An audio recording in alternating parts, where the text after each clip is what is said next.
ladies and gentlemen, here we have with us a very special guest. A man who calls himself an offensive philosopher. A man who is outspoken, isn't afraid to speak his truth. A man who seeks truth. Ladies and gentlemen, please welcome Chili J Wisdom, also known as Jeremy Sanford. Jeremy, how are you doing today? Blessed, man. I appreciate you for having me here. I appreciate you. And, you've been through a lot of adversity with your account. You're very honest. You know what I mean? You're not afraid to say how you feel. You're not afraid to speak your truth. A lot of topics I want to go over. Your account getting taken down, videos getting taken down of you talking about Jesus, your background, what it was like growing up, and even your homeless situation. Because I remember you said you were homeless for around a year and a half, somewhere around that time? Yeah. Okay, so I want to get into you and adversity and how you face that type of adversity. So your friend screwed you over? Like, how exactly did the story go? So I moved in. My mom, when I turned 18, kicked me straight out. Had to get myself situated. Found a place with this guy. It's 3 roommates living in a 3-bedroom house. It was pretty all right. But I became friends with this white guy there. I forget his name, actually. I forget everybody if they don't stay in my life for too long. But basically, he ends up going to Arizona. I end up moving in somewhere else, but we're friends at this point, and he's convincing me Arizona's got all this opportunity, it's got all this money, trust me, you come out here, I got a car for you, like, you don't have to worry about anything, you just have to get here. So I spent like a year not doing that shit, just working a 9 to 5, fucking paying my bills, but he's every single day like, bro, come on, you gotta get out here, you gotta get out here. So I was like, you know what, fuck it. 12 months in, I'm like, I got $1,000, let's go out there and see what's up. And I've always been the type that I really don't care about the struggle or the strife of things. Like, $1,000 is all I need to move. Other people think, oh, I need $10,000, $15,000, $20,000 if I want to move somewhere. I'm like, I got $1,000, I'll fucking figure it out. So I take that 1,000, get on a plane, go to Arizona. Now, I'm in the Arizona I'm in the Texas airport for 2 days because they fucked up my flights and dogged on me. Yeah, it was horrible. They wouldn't even give me a fucking hotel and shit. But I'm like, fuck it, I'm good. I get there, I spend like a good $500 just surviving for those 2 days because all that there is fucking airport food, and one meal is $25, you know what I'm saying?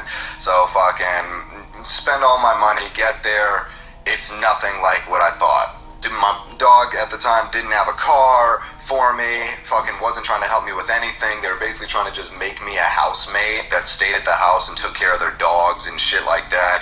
And I wasn't fucking with it, so I got a job at Chick-fil-A. I was working like fucking 12 hours a day, every 2 days type shit. And, that was going well. But then my friend got a girlfriend. Now, his girlfriend was a fucking bitch. Hate that bitch, right? But she basically had her cousin show up. And I've been out there for like a month and a half, 2 months at this point. Her cousin shows up, and I'm respectful about it. I tell her, I'm gonna fuck your cousin. And she's like, no, you're not. You're not going to fuck my cousin. Oh, you bet? You know what I'm saying? And I told her, I looked her in the face and I said, hey, I'm telling you, I'm going to fuck your cousin. Just count whatever you can try, right? So then I fuck her cousin. Well, her cousin becomes obsessed with me immediately. She's just always talking about me, and she's being jealous and envious because I did it, right? Well, she starts talking to my friend at the time, the white boy, and telling him basically, I don't like how you are when you're around Chili J. He's a bad influence for you. I don't like how he talks. He's very disrespectful. And basically convinced him that I was like not a good part of his life. So then he kicks me out. He just fucking randomly kicks me out of the house one day. Yeah. Kicked me straight out. Fucking house is all fucked up. It's crazy. But then I'm homeless. And I get a job at this Boost Mobile. I become a manager in the first month. It was funny. It's so funny how God works, right? Because I come in, manager hires me. Then the manager's like, yeah, I'm tired of this shit. I don't want this stuff. And then he's like, you want to be the manager? I'm like, I wouldn't have a problem with it. So then he leaves. The corporate head makes me the manager. I just run the store. I end up getting it profitable. It was generating negative $10,000 in revenue every month. By the time I left, it was generating a positive $10,000. Oh, shit. So I basically, I did so good they offered me a franchise that I turned down. But that's besides the point. I get to talking about my life. I get to going because my whole life is a movie. But anyways, let me stay on track. I work 3 jobs. I get another job at a Subway. I become a supervisor there, and then I'm working at a high-maintenance smoke shop in Mesa, Arizona, and I'm just working these 3 jobs, 16 hours a day, 6 days a week, 8 hours on the 7th day, and then after I get out of work on the 7th day, I'm taking care of my clothes and washing up because I'm still homeless. I bought my manager's old car off of him with the money that I had made, and I'm just living in the car at this point, doing nothing other than sleeping and working. Go to work. Honestly, if you're homeless, guys, if you want to not be homeless, just get 3 fucking jobs. I know it sounds a lot easier than it actually is. I get it. It was hard for me too. But you want a place to be that you don't get kicked out? Work. Work's a great place to be. Then you're only sleeping in the car 8 hours of the day. But yeah. Anyway, 16 hours a day, 6 days a week. Did that for 6 months straight. And then I got a house. Got my shit together. Everything's fucking good. Got an apartment sitting on the top floor. So expensive. $1,600 a month and just rent alone for a fucking apartment. A fucking 1-bedroom apartment. So like it was nice. It was fucking lavish. There was a lot of amenities, but I got a problem with loneliness. I hate loneliness, and I started becoming very depressed because I didn't have anybody around. So I started inviting homeless people into my house, and I'm like, hey, I'll give you a place to sleep, I'll help you off the drugs. Like I was buying their drugs for them, but the stipulation was like, you're only allowed to have 1 an hour. I'm not letting you smoke. Like if you're gonna live in my house, we're gonna wean you off, we're gonna actually help you. So I had like 3 homeless people living with me, eating up my food, trashing the house, but I wasn't alone, so I was fine with that, you know. But then after a while, they literally chose the drugs over me. They're like, oh no, I'd rather smoke 3 blues an hour instead of 1. So like they turned away housing, free food, shelter, all of this shit just to go back to the streets. Back to old habits, yeah.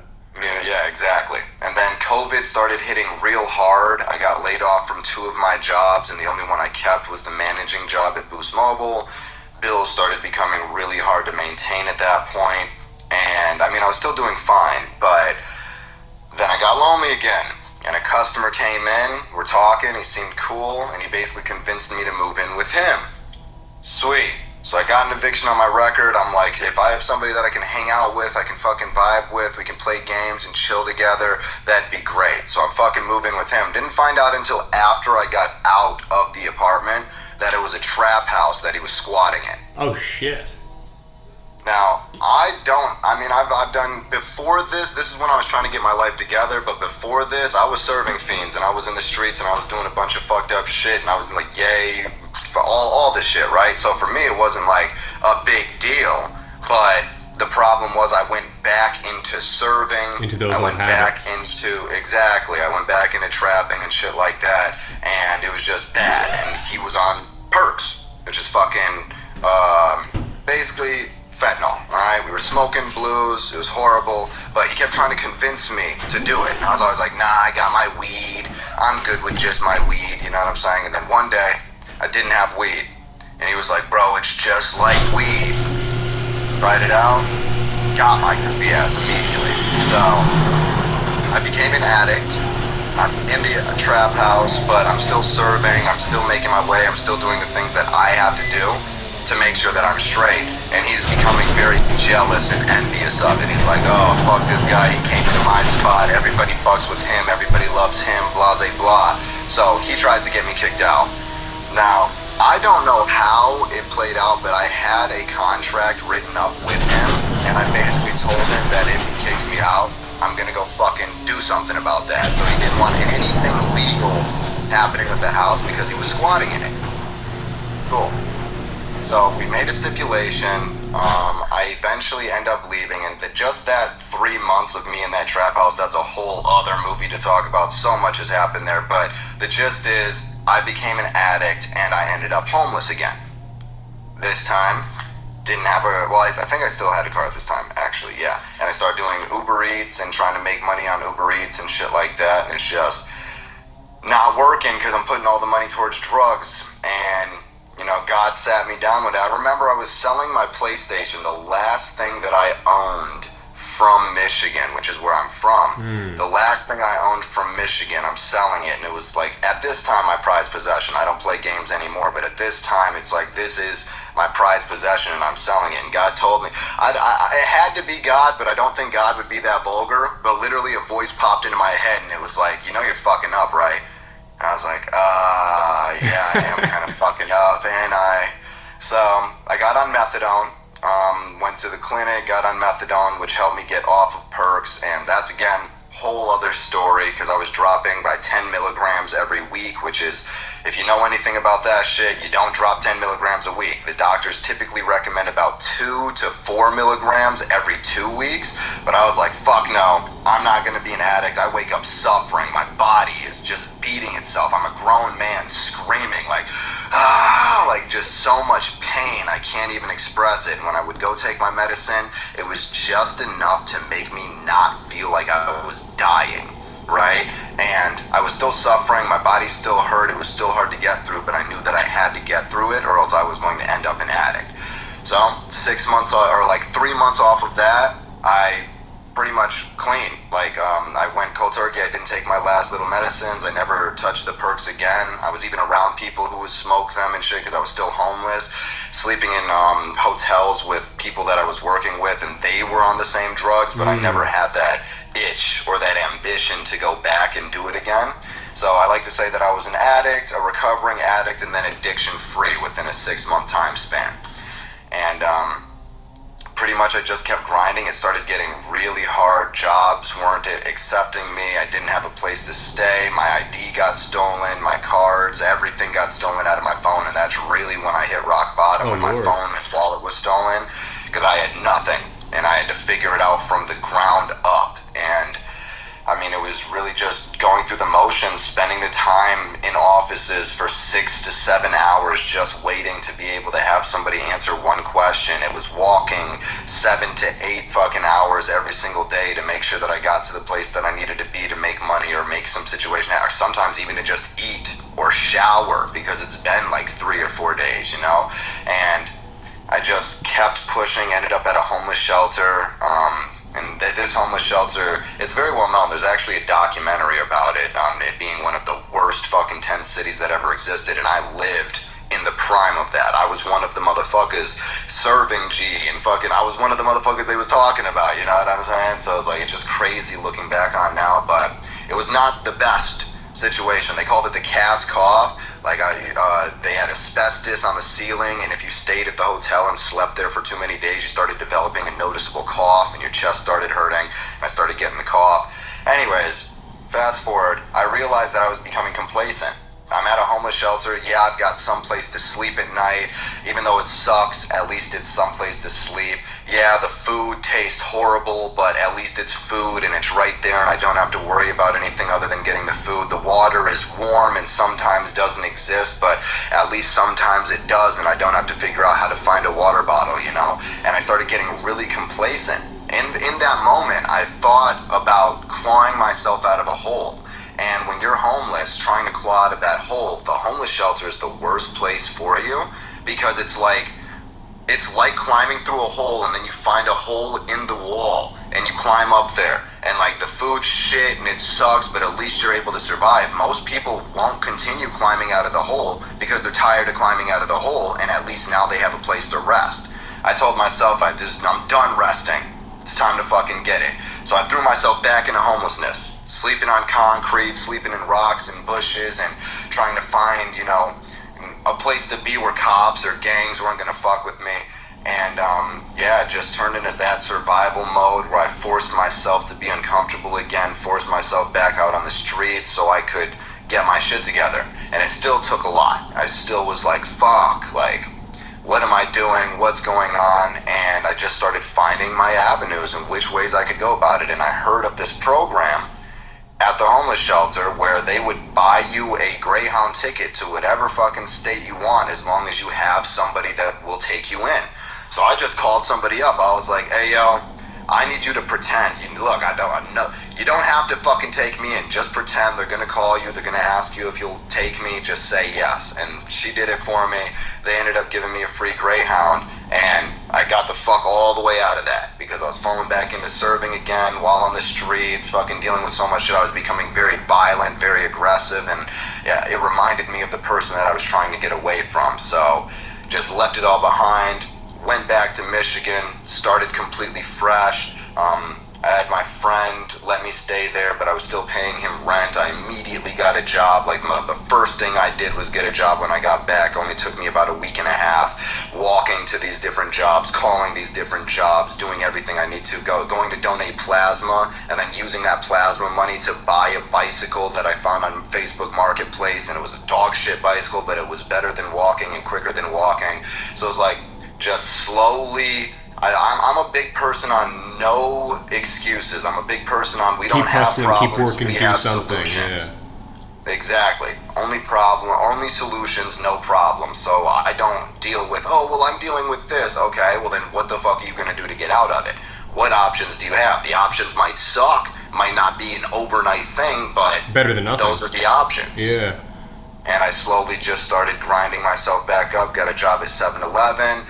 Then I got a job as a pipe insulator at a chemical plant. Well, actually, so it was a job at 7-Eleven. Then I moved into Walmart stocking, was like a $3 pay bump. And then I moved into pipe installation at a chemical plant, which was another $4 pay bump. And all of that happened within like 7 to 8 months. So like I overcame that homelessness, got better jobs, and then got my shit together right when I got back to Michigan. So that was my homeless journey and getting out of it.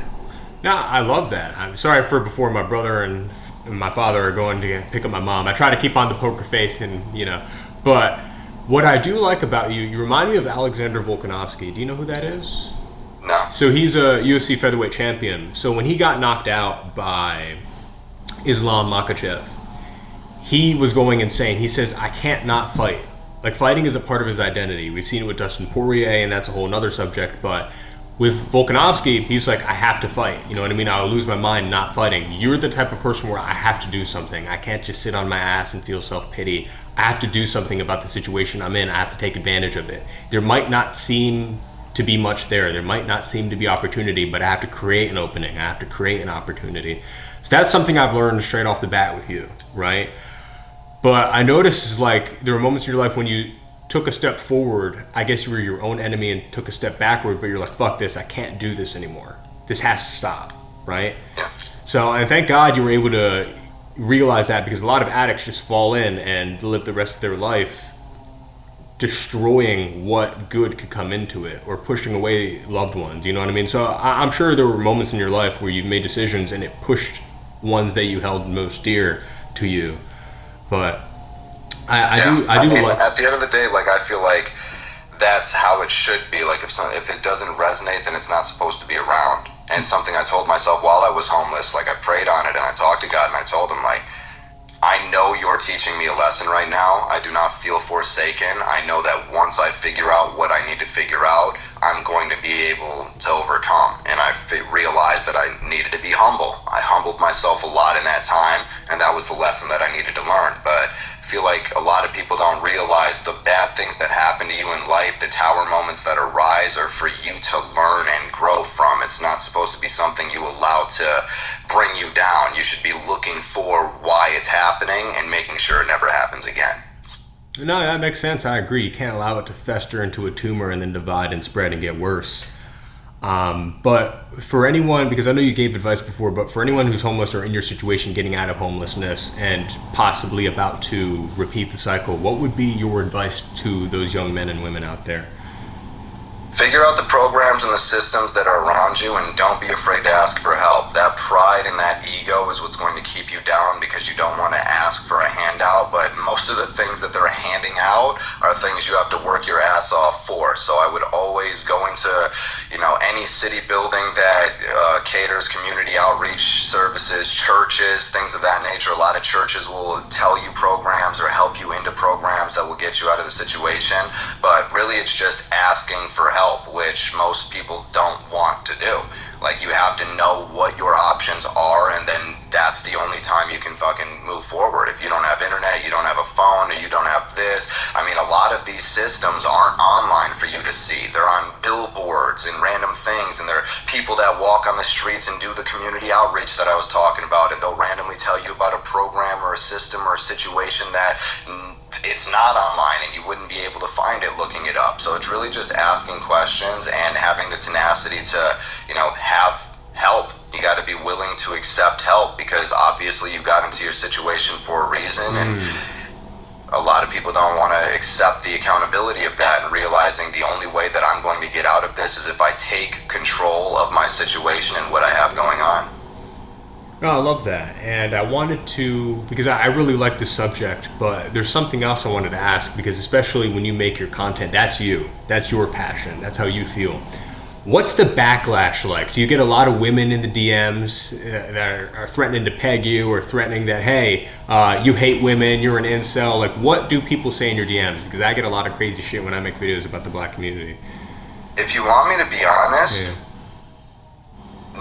not a lot at all. Way less than you would ever expect. I honestly have more women trying to get my phone number than I have women calling me an incel and things like that. Like, most women prefer an assertive man that understands what it is that he's talking about, and most women admire a man that has the confidence to speak up and speak out. Now, are there liberal women that occasionally will pop in? Yeah, but maybe I don't see them because they're always the type that'll say some bullshit and then block you immediately so you can't talk to them.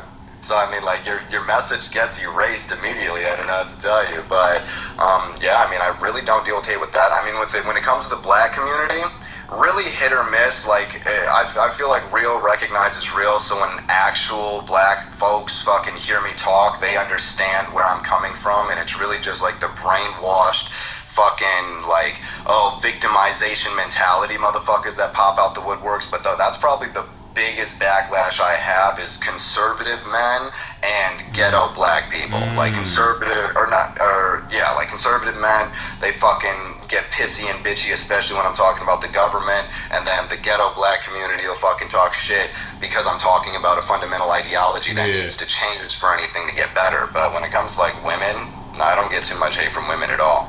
So it's usually like conservative cucks and people who tend to be like niggas, right? Like ghetto blacks. Because real black people, they understand, like, look, we have a real issue. Thank you for talking about it. And they'll be like, man, you hate black people, man. Shit, you ain't even black. What you talking about? You never grew up around black people. But you made a video, you're like, I grew up around the black community. and then the whole comments just started fucking chipping out, and I laughed at that video. That was before, like, your first account got taken down. And that's another thing I wanted to say. Your first account getting taken down. I remember I left a comment. 5 times that comment got taken down because I wanted to interview you. I'm like, man, this account is going under some weird shit right now. Because my videos I've made were way more, I mean, your videos aren't even controversial. Mine, I'd say the hard R in the first 5 seconds of a video. And I'm like, how come I haven't lost my account? I just got shadow banned and lost 200 followers, but my shit wasn't taken down. I'm like, so he gets taken down. But I feel like people that talk about like women or philosophical Instagram accounts, like people that try to seek truth, those accounts always get taken down, is what I noticed, right? Like you just say how you feel, people get offended, people report it. I'm like, out of all the accounts, his got taken down. We have people like Rabbi Shmuley selling dildos with his daughter, by the way. But that's more appropriate than to talk about fucking philosophy on Instagram. You have people saying that they wish death upon other people, people threatening to kill politicians, people laughing at other people dying on Instagram. Meanwhile, your channel gets taken down. So I thought, I don't know, in my opinion, Instagram is bullshit, right? And it's just a double standard. It's insane, right? And it's hard for me to grasp or to say how I feel about it, because you're telling me you say how you feel versus people that laugh and make fun of people for being homeless. They laughed at Charlie Kirk for getting assassinated, yet they don't get their accounts taken down. But you do. It's just crazy, you know? It's significantly deeper than anybody could ever realize, and talking about it makes you sound like you're crazy, but there is a distinct reason as to why negativity gets spread so easily and rapidly, and why somebody telling the truth would get silenced.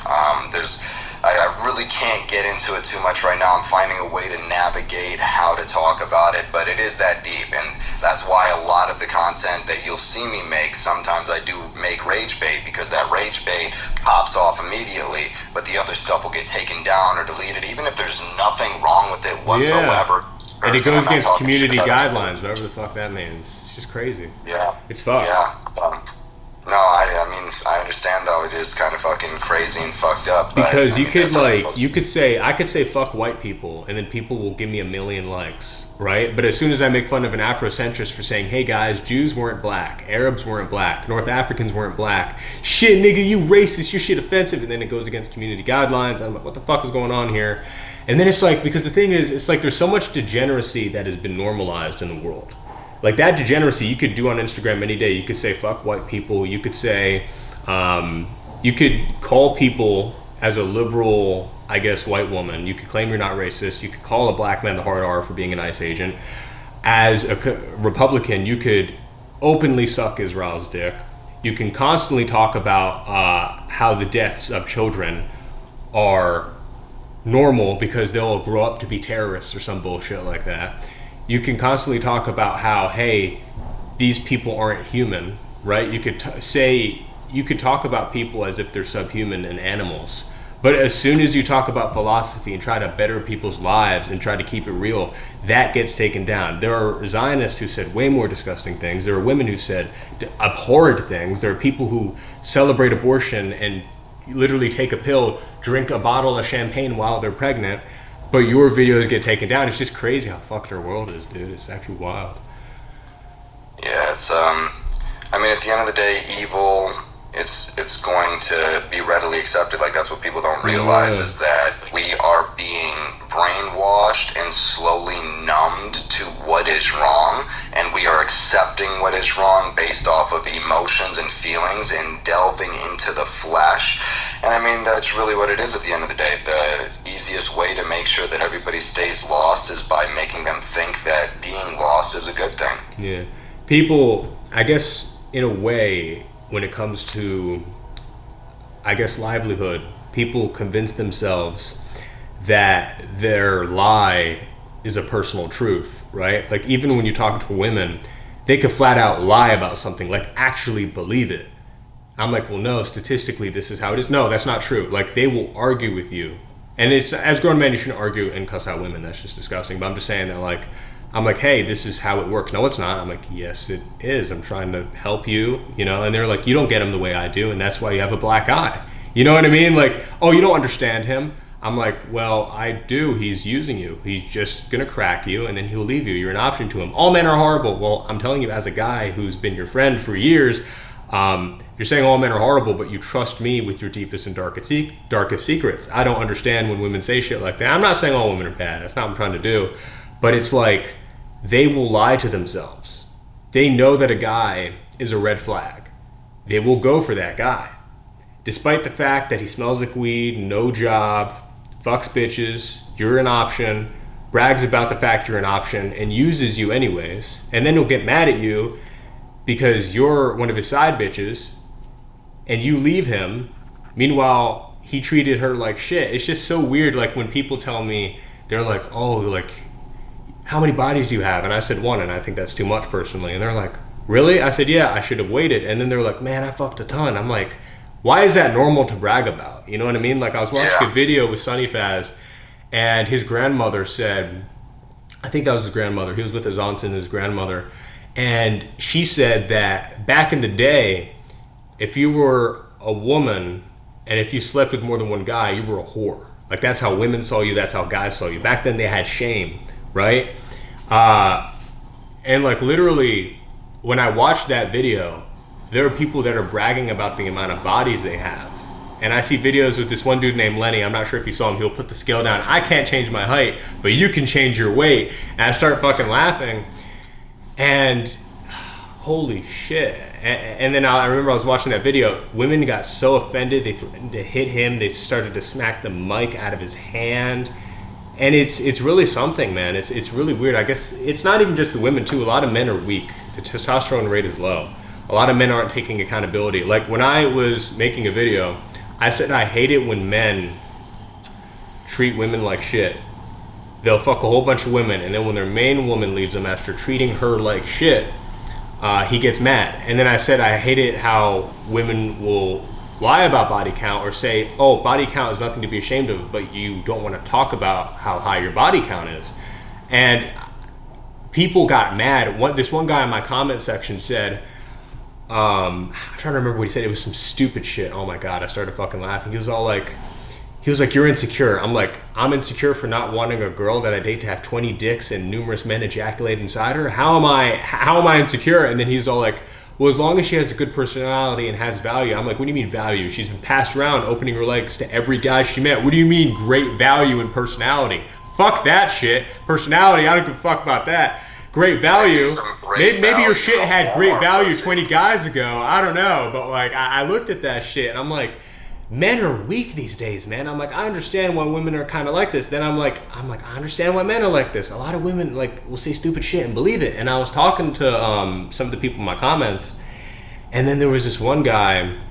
He was like, oh, but when a woman cheats, it's different. I'm like, no, guys, it's disgusting when a woman cheats. It's disgusting when a guy cheats. It's disgusting when both of them sleep with numerous people. That's not something to celebrate. You know what I mean? But people don't get it because one side is gonna try to defend one. The other side is going to defend the other. The other side is going to say it's worse when one does it. And one side is going to say it's better when one does it. And I'm like, oh my God, we're so lost as a society. But like, I do have hope because people like that never end up happy and in relationships. You know what I mean? So, I mean, I need to get my life together and start making money. But what state are you in now, actually? Because you said you're from Michigan.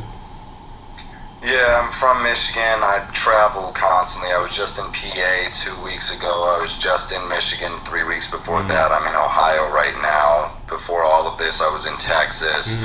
I just travel a lot, especially with my job and my work, door-to-door sales. So just constantly moving. I was going to ask, when was the last time, and this is a bit personal, you don't have to answer this, when was the last time you've talked to your mother? It's a great question. So I haven't talked to my mom since like 2022, and it was just to basically, so my mom is just a horrible human being, and that's a whole other topic of discussion. And after leaving at 18 years old, we didn't talk until I was like 22, 23. And my best friend, speaking of our tattoo, that's a matching tattoo me and my brother got together. He's got the exact same tattoo. His snakes are just blue and mine are yellow. But they were friends, and then we became friends, and then my mom reached out to me about something, and then my brother's mom texted me and was basically like, hey, your mom has COVID, I would call her, she wants to talk to you, and I'm like, I don't have a mom, I don't know what you're talking about. So I was like, I was completely fine with it. I was waiting for the phone call. I'm like, finally kicked the bucket. But she ended up living, apparently. God damn it. No, I'm kidding. Yeah, I know, right? And then my brother's mom hit me up again and was like, hey, she's really worried about you. You should call her and talk to her. So I was like, all right, whatever. What's her number? I called her. She answers. She says she's busy out with a friend right now. That is crazy. And I said, yeah, after not talking to your son in 5 years, you know what I'm saying? I'm like, okay. Hold on, son, whatever. Fuck off. I have more important priorities than you, despite the fact I popped you probably out. just out on a date because she's a fucking obese, lonely bitch. Anyway. Then we talk, and without saying too much, like, I will just say my mom was an absolute horrible human being. I should have ended up a psychopath that despises women and treats them like shit. I should not be the loving, caring man that I am. But basically, she calls me, she's like, how you doing? I'm like, I'm alright. She basically says, is there anything that you have to say to me? Because the last memory she has of me is me smashing in her windshield. Which, again, I sound like the bad person until you know what the story behind it is. But that's too personal for me to express right now. But I smashed her fucking windshield in. And through all of this time, she was waiting on me to apologize to her. Instead of apologizing to me for what she said and did to make that happen. Right? Like, yeah, my baby mama's horrible.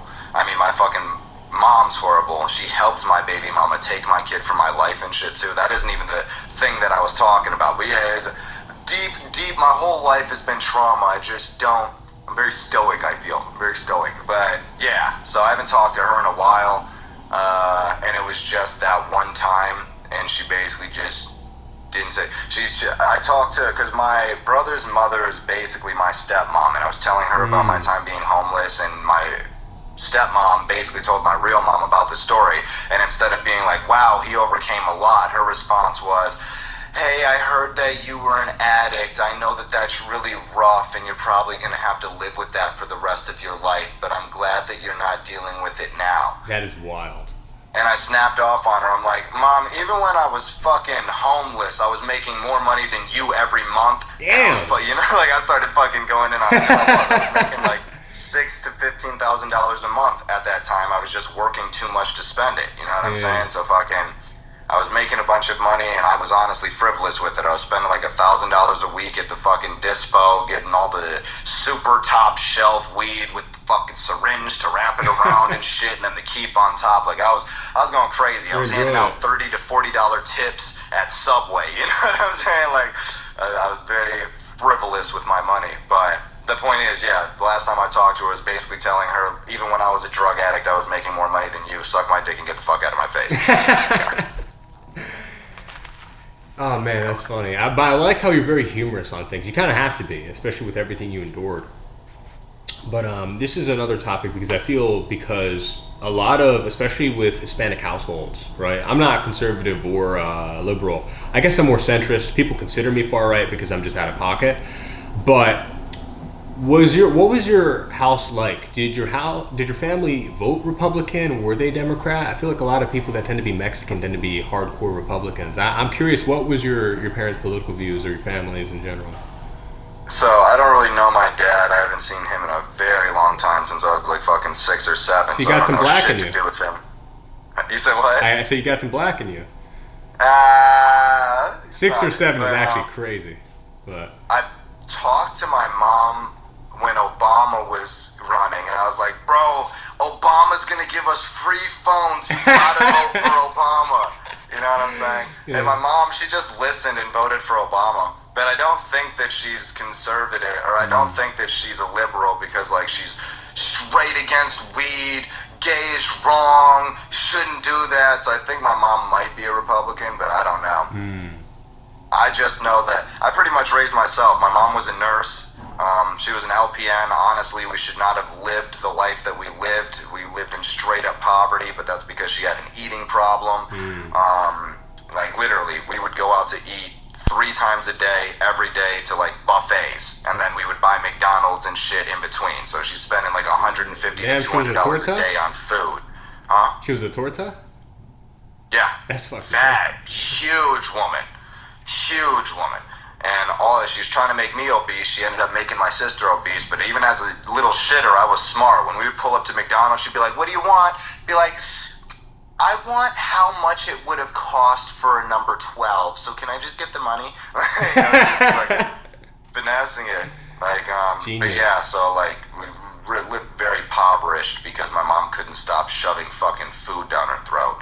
But yeah, I mean, I've always kind of just raised myself because she was a nurse. She was never home. She was gone before we woke up, and she didn't come back until after we got home from school.